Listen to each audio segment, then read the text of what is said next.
السلام علیکم دوستو، آج کی کہانی کا نام ہے بیوقوف شیر اور چلاک کتا۔ ایک دن ایک کتا جنگل میں بھٹک گیا۔ اچانک اس نے دیکھا کہ ایک شیر اس کی طرف بڑا آ رہا ہے۔ کتے کی سانس رک گئی۔ وہ بولا، آج تو کام تمام ہوا میرا۔ پھر اس نے اپنے سامنے کچھ ہڈیاں پڑی دیکھی۔ فوراً وہ آتے ہوئے شیر کی طرف پیٹ کر کے بیٹھ گیا اور ایک سوکھی ہڈی کو چوسنے لگا۔ پھر بلند آواز میں بولا، واہ، شیر کے گوشت کا تو مزہ ہی الگ ہے، کاش ایک اور مل جائے تو پوری دعوت ہو جائے۔ یہ سن کر شیر رک گیا اور سوچ میں پڑ گیا۔ اس نے دل ہی دل میں کہا، یہ کتا تو شاید شیروں کا شکار کرتا ہے، بہتر ہے جان بچا کر نکل جاؤں۔ یوں وہ الٹے قدموں واپس مڑ گیا۔ درخت پر بیٹھا ایک بندر یہ سارا منظر دیکھ رہا تھا۔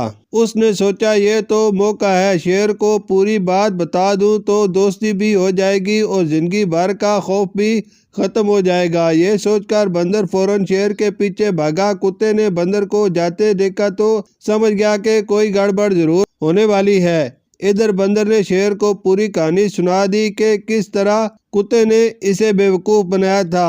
یہ سنتے ہی شیر غصے سے دھڑا اور بولا، چل میرے ساتھ، ابھی اس کی تکہ بوٹی کر دیتا ہوں۔ شیر نے بندر کو اپنی پیٹھ پر بٹھایا اور دونوں کتے کی طرف چل پڑے۔ کتے نے شیر کو آتے دیکھا تو ایک بار پھر اس کے ہوش اڑ گئے، مگر فوراً ہمت جمع کی۔ اس نے ایک بار پھر شیر کی طرف پیٹ کر کے بیٹھ گیا اور زور سے بولا، اس بندر کو بھیجے 1 گھنٹہ ہو گیا، سالہ ابھی تک ایک شیر بھی پنسا کر نہیں لا پایا۔ یہ سنتے ہی شیر گھبرا گیا اور بندر کو زمین پر پٹکا اور الٹے پاؤں واپس بھاگ گیا۔